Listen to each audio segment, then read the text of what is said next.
A cultura de violência no Brasil, sobretudo nas regiões mais pobres do país, é um terreno fértil que ultrapassa a ficção no quesito crueldade. Precisamos confiar nas pessoas para viver em sociedade. Mas esses dois irmãos nos lembram que existem psicopatas entre nós, capazes de maldades inacreditáveis.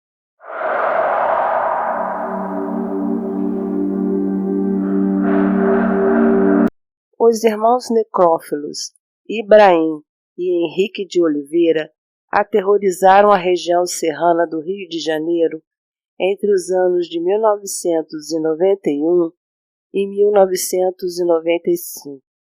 Eles mataram e violaram os corpos de pelo menos 8 vítimas. Nascidos em uma família miserável, cresceram em um ambiente de trabalho braçal sob a violência constante do pai, Braz de Oliveira, um homem alcoólatra que agredia a mulher Maria Luísa e os filhos. Ibrahim era o filho mais velho, seguido de Henrique e mais 2 irmãos caçulas, Jailton e Márcia de Oliveira. E não era raro serem obrigados a se refugiarem na mata, sem mantimentos, para não serem espancados pelo pai. Os moradores do local afirmam que desde a infância Ibrahim já causava medo ao matar animais para fazer sexo com as carcaças. Ele e Henrique jamais saíram da região onde foram criados. Não aprenderam a ler nem escrever. Não conheciam nem mesmo o centro de Nova Friburgo ou de qualquer outra cidade. Eram vistos como animais selvagens, brutais e sem empatia. Cometeram os primeiros assassinatos em Rio Grandina. A primeira vítima foi Eliana Macedo Xavier, de 21 anos. A jovem estava desaparecida há uma semana quando seu corpo foi encontrado no meio da mata em 15 de fevereiro de 1991, com uma das pernas devorada por animais e já em avançado estado de decomposição. Ela foi estrangulada por um fio de arame e seu corpo foi vítima de necrofilia. Ao seu lado estava uma certidão de nascimento desgastada, um crucifixo de madeira preta, uma carteira de veludo preto e suas roupas íntimas rasgadas. 7 meses depois, fizeram mais uma vítima. O corpo da estudante Norma Cláudia de Araújo, de 11 anos, foi encontrado nas mesmas condições de Eliana, sem roupa, um arame em volta do pescoço e sinais de abuso sexual pós-morte. Até a localização do corpo era próxima ao de Eliana. Num primeiro momento, os familiares da menina acusaram o lavrador Antônio Carlos Laranjeiras, que dizia ser namorado da criança, como o autor do crime. Porém, as suspeitas acabaram recaindo sobre os irmãos Oliveira. Eles já tinham sido acusados da morte de Eliana, mas não havia provas suficientes na época para prendê-los. Na delegacia, Ibrahim prontamente confessou ter assassinado Norma, mas disse que agiu sozinho e sem a ajuda de Henrique. No depoimento, contou que matou e estuprou a criança porque ela teria dito a ele que não gostava de preto. Norma, vale dizer, era uma menina negra, assim como Eliane. No entanto, Ibrahim negou veemente que foi responsável pela morte da mulher de 21 anos. Ibrahim tinha 16 anos na época. Foi julgado nos termos do recém-promulgado Estatuto da Criança e do Adolescente e ficou internado no Instituto Padre Rafael, na Ilha do Governador, até completar 18 anos, quando foi solto pela justiça. Voltou outra pessoa, ainda mais frio e mais violento. O primogênito retornou para casa no final de 1994, mas foi recebido com medo pela família. Maria Luísa, mãe de Ibrahim, revelou em uma entrevista ao Jornal do Brasil ter sido estuprada pelo filho antes mesmo de sua prisão. O mesmo aconteceu com a irmã caçula, Márcia, que sofreu estupro e agressões dos irmãos. Ela, inclusive, chegou até a engravidar de Henrique, mas abortou para não encarar a terrível sina de parir o filho de seu irmão. Na mesma reportagem ao Jornal do Brasil, Márcia disse que Ibrahim chegou a cavar uma cova para enterrá-la e ela escapou por pouco. Menos de 5 meses após a chegada de Ibrahim, as mortes recomeçaram. O reencontro com Henrique, descrito pela família como um menino doce, mas muito influenciado pelo irmão mais velho, foi o estopim. O modus operandi dos dois irmãos continuou parecido. Atacavam mulheres negras quase sempre na parte da tarde, em regiões ermas e próximas à mata, usando arames e foices, evitando de machucar o corpo da vítima do pescoço para baixo, a fim de preservá-los para a necrofilia. E também levavam itens pessoais como lembrancinhas de cada mulher assassinada. Peças íntimas eram suas favoritas para colecionar. É interessante observar que quando o ciclo de matança recomeçou em 1995, a imprensa e a polícia chegaram a mencionar que os crimes tinham motivações raciais por conta da cor das vítimas. Num domingo de carnaval, em 27 de fevereiro de 1995, para se refrescarem, Elisete Ferreira Lima e seu marido João Carlos Maria da Rocha tomavam banho em uma das cachoeiras de Janela das Andorinhas, zona rural de Nova Friburgo, na região serrana do Rio de Janeiro. Enquanto Elisete tirava um cochilo na margem da cachoeira, João nadava um pouco mais adiante. Estavam sozinhos. Era o que eles pensavam. Elisete sentiu um peso enquanto dormia. Abriu os olhos e viu um homem sobre seu corpo e outro de pé a observando. Um deles bateu com uma pedra na sua cabeça e foi para cima de João, que corria para tentar salvar a esposa. Elisete sequer teve tempo de gritar. Viu seu marido sendo morto a pedradas pelos dois homens e o corpo sem vida sendo estuprado. Em seguida, foi arrastada pelos dois para dentro da mata densa que envolvia a cachoeira. Foi estuprada violentamente por um dos homens, enquanto o outro assistia a cena pulando de alegria, comemorando e segurando um livro com uma cruz preta estampada na capa.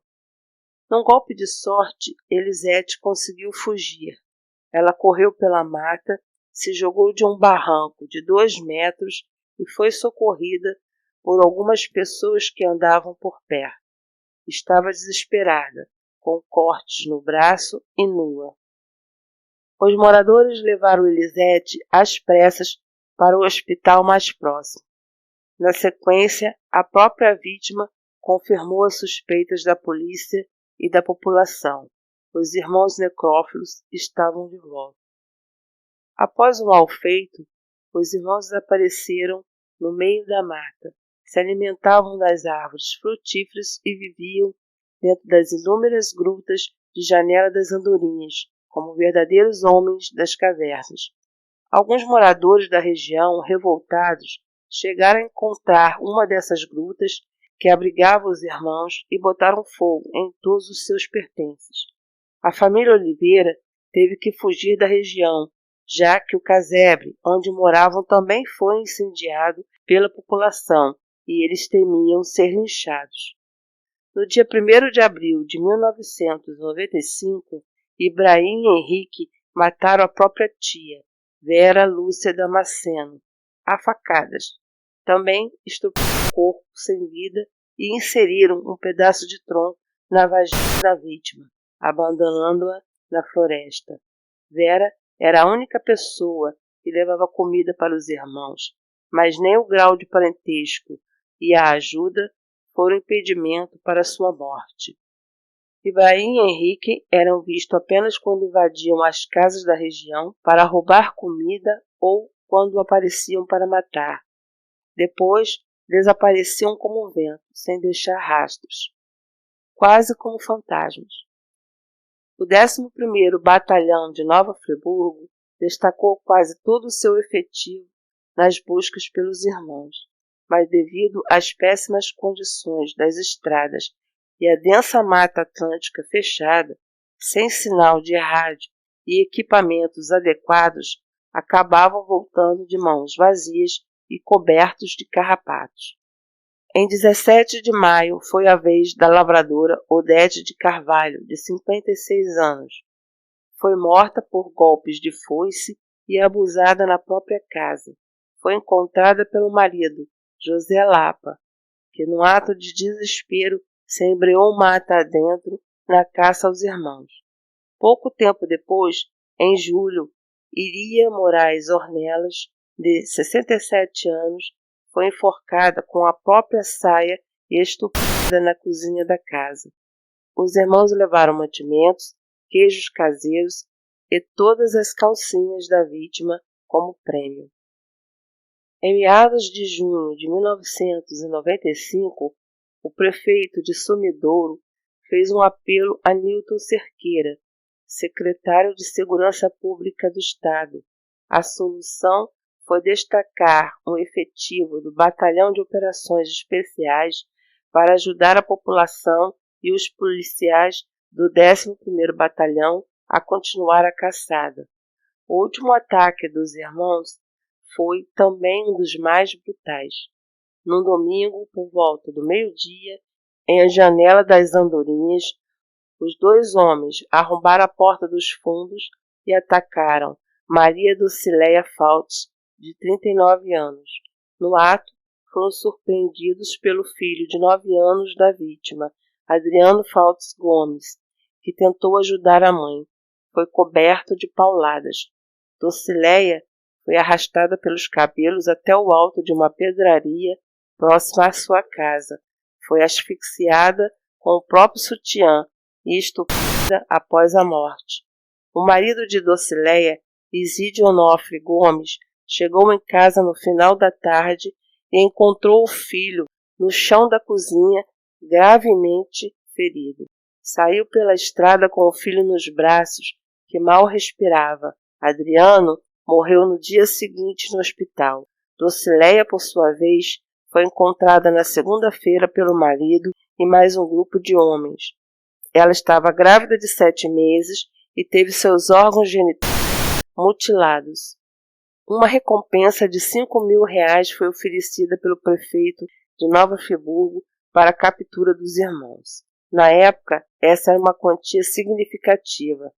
E dada a atenção nacional dos crimes bizarros, mais 200 policiais do BOPE foram enviados a Nova Friburgo com cães farejadores. Ibrahim foi avistado perto de um sítio em Rio Grandina, no dia 16 de dezembro, pelo lavrador César de Araújo Pinto. Prontamente, César avisou os policiais do BOPE e se enfiou na mata com eles para tentar, finalmente, capturá-lo. Quando Ibrahim estava prestes a atacar César com uma faca, tomou 5 tiros de um subcomandante do BOPE, o capitão Fernando Príncipe Martins. Ainda assim, Ibrahim conseguiu fugir. Foi encontrado horas depois na mata fechada, morto. César contou que o corpo fedia, como se Ibrahim já estivesse morto há dias. Morreu com 19 anos e, segundo as notícias, usava uma calcinha cor-de-rosa e tinha seu corpo todo depilado. O paradeiro de Henrique, porém, ainda era desconhecido, o que levantou as suspeitas de que fora morto pelo próprio irmão meses atrás, já que, pelos relatos, Quem matava era Ibrahim e quem assistia era o irmão. A população revoltada queria esquartejar o corpo de Ibrahim no IML local. Por isso, os policiais precisaram levar o cadáver às pressas e sem alarde para o IML de Itaboraí. Dias depois, após o reconhecimento da mãe, Ibrahim foi sepultado como indigente no cemitério público Esperança, em Itaboraí. Nenhum familiar compareceu ao enterro. Meses depois, Henrique se entregou à justiça no dia 17 de junho de 1996. O jovem estava escondido nos arredores da fazenda do advogado Aguilera Campos e pediu para o administrador do lugar chamar a promotora Elizabeth de Lima Carneiro ao seu encontro, sem fazer alarde, com medo de a notícia se espalhar. Elizabeth buscou Henrique e o levou até seu gabinete. Henrique se entregou à justiça por medo de ser morto pelos moradores da região. Em 1º de setembro de 2000, Henrique enfrentou o tribunal do júri pela participação da morte do vigia João Carlos e atentado violento ao pudor de Elisete. Se declarou inocente de todas as acusações, afirmando que só acompanhava o irmão. No laudo médico solicitado no processo, foi considerado são. Ele também não pôde ser processado pelos outros assassinatos, por falta de provas de que o jovem efetivamente matava as mulheres. Após um julgamento de 16 horas, sob um forte esquema de segurança para evitar linchamentos, Henrique foi condenado a 34 anos de prisão. Na avaliação dos psiquiatras, Ibrahim era a cabeça psicótica dos crimes e Henrique sofria de algum tipo de retardo mental e era influenciado pelo irmão mais velho. Com a morte de Ibrahim, foi-se a possibilidade de entender as motivações de crimes tão brutais potencializados pela misógina. Misógina, gente, é o ódio às mulheres, tá? E uma vida sofrida que eles levavam. De fato, por mais brutais que fossem os crimes, é preciso entender que a trajetória dos irmãos foi de abandono, pobreza e violência. Neste caso em específico, o mal foi tão somente a ausência do bem. Não necessariamente que seja assim sempre, por via de regra, e sirva de lição para esses jovens que pensam em enveredar numa vida de crimes. O crime não compensa e termina sempre assim, ou no IML ou na cadeia.